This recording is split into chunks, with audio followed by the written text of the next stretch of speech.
Olá, eu me chamo Carolina Branquinho e vou apresentar o trabalho com o tema Avaliação da geração de microplásticos no oceano empregando a relaxometria e a nanotecnologia, começando com uma breve introdução a polímeros e a microplásticos.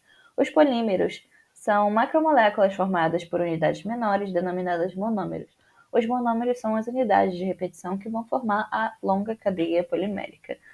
Polímero é uma palavra que advém do grego e significa poli significa muitas e meros partes, então ele é formado de muitas partes menores. Eles estão presentes em uma infinidade de objetos, como por exemplo as sacolas plásticas e as garrafas PET, e podem ser classificados em dois grupos principais. Polímeros naturais, quando são encontrados na natureza, produzidos por organismos vivos, como por exemplo a borracha, a seda e a lã, e polímeros sintéticos, quando são produzidos artificialmente através de um processo de síntese. E são eles as sacolas plásticas, as garrafas PET, e, enfim, tubos de PVC, etc. Os microplásticos são fragmentos de qualquer tipo de plástico com tamanho menor que 5 milímetros.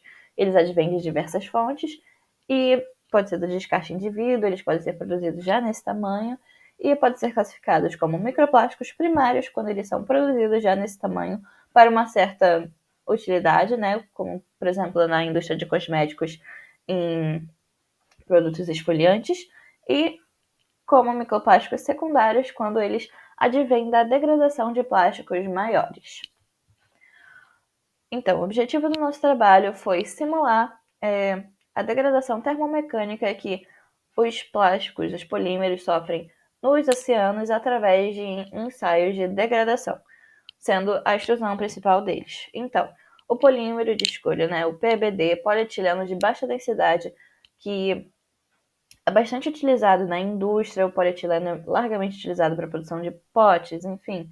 Então, ele está bem presente na poluição marinha. Esse foi o polímero de escolha para ser extrusado, pelletizado e extrusado novamente, diversos processos, processos de repetição mesmo pela extrusora, para simular essa degradação termomecânica que o polímero sofre no oceano. Em seguida, as amostras foram reservadas ao longo desses ensaios de degradação para analisar a progressão dessa degradação ao longo dos ensaios. Em seguida, prensadas para serem analisadas através de RMN, FTIR e DRX. No futuro, a gente espera também fazer ensaios na câmara de envelhecimento e ensaios de degradação em contato com a água do mar e exposição a intempéries. Em seguida, a gente também pretende adicionar nanopartículas de óxido metálico para conferir estabilidade à radiação. Quando os polímeros são descartados indevidamente, eles sofrem principalmente degradação porque estão expostos às intempéries e à radiação solar. A radiação ultravioleta é muito agressiva aos materiais plásticos e resulta na quebra das cadeias poliméricas. Então a gente espera agregar essas nanopartículas de óxido metálico aos polímeros para conferir maior estabilidade e diminuir a formação de microplásticos. São exemplos de nanopartículas de óxido metálico, as nanopartículas de dióxido de titânio e óxido de zinco. Vou falar um pouco agora das técnicas utilizadas. A difratometria de raio-x foi utilizada para analisar as amostras com o objetivo de verificar a cristalinidade da amostra ao longo dos processos de degradação. A difratometria, ela consiste no espalhamento coerente resultado da interação entre as ondas de radiação de raio-x com os elétrons do átomo. Então, essa radiação vai sofrer uma difração e gerar um difratograma que é característico do material. A partir daí, a gente consegue observar os seus planos basais e a sua cristalinidade. A ressonância magnética nuclear também foi utilizada para, principalmente, verificar as mudanças de características físico-químicas, mudanças morfológicas no material ao longo do processo de degradação. Esse tipo de caracterização funciona assim. O núcleo atômico do material é excitado por campo magnético e adquire momento magnético diferente de zero. Então, os núcleos de hidrogênio são excitados por esse campo magnético. Então, eles saem do estado fundamental e vão para um estado mais excitado. Quando eles saem desse estado, depois de adquirir o estado excitado, eles relaxam ao estado fundamental. E esse tempo de relaxação, o que é a relaxometria, ela consegue elucidar para a gente as estruturas que formam a amostra. São estruturas um pouco mais maleáveis, que têm um menor tempo de relaxação, ou estruturas um pouco mais rígidas, que têm um maior tempo de relaxação. Isso a gente consegue enxergar através do RMN. Então, Esses tempos de relaxação revelam informações sobre a estrutura. E a estrutura pode ser excitada com os diferentes pulsos de radiofrequência, a partir daí a gente obtém diferentes tempos de relaxação. Por exemplo, o T1 é utilizado para observar grandes agregados de cadeia, domínios mais rígidos e semi-rígidos, e o T2 é utilizado para observar segmentos de cadeia menores, de 4 a 5 carbonos, domínios mais maleáveis.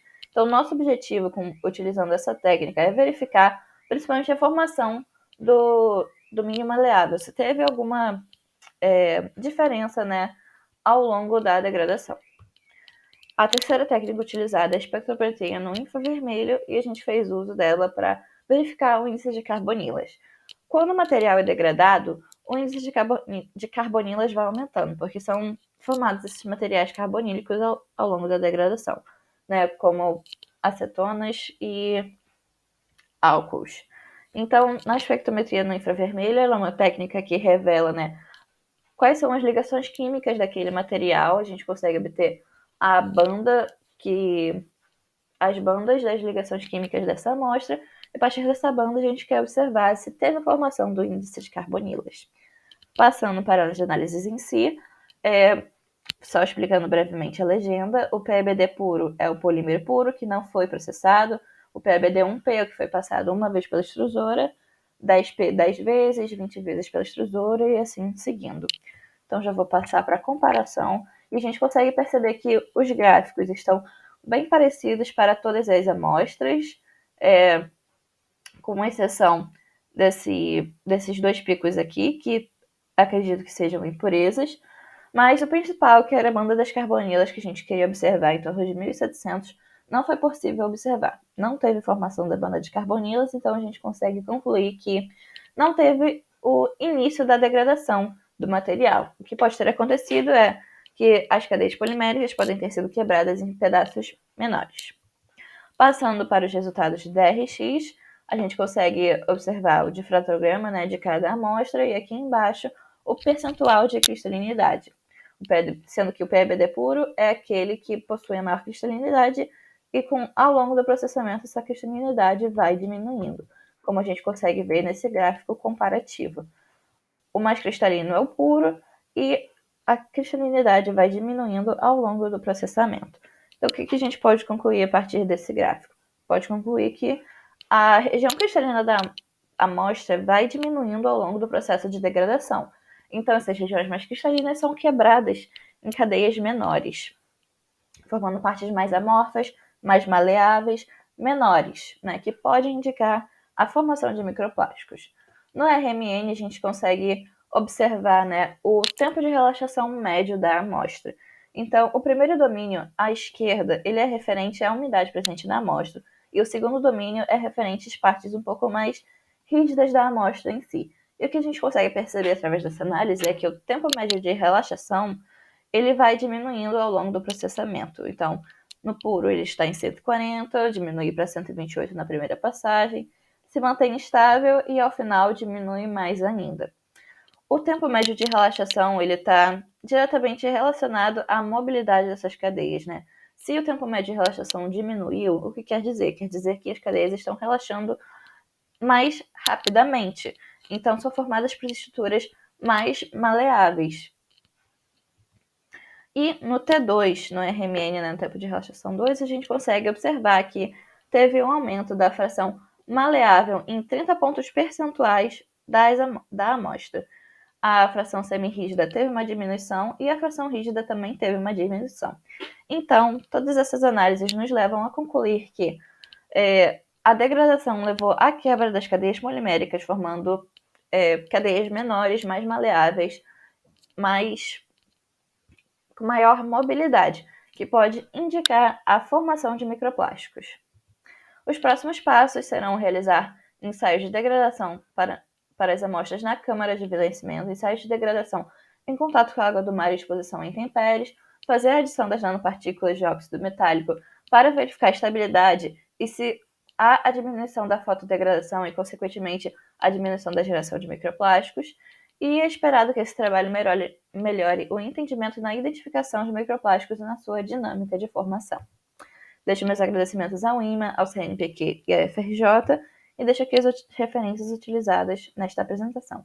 Obrigada pela oportunidade de apresentar na Semana de Nanotecnologia e Nanociência. Até a próxima!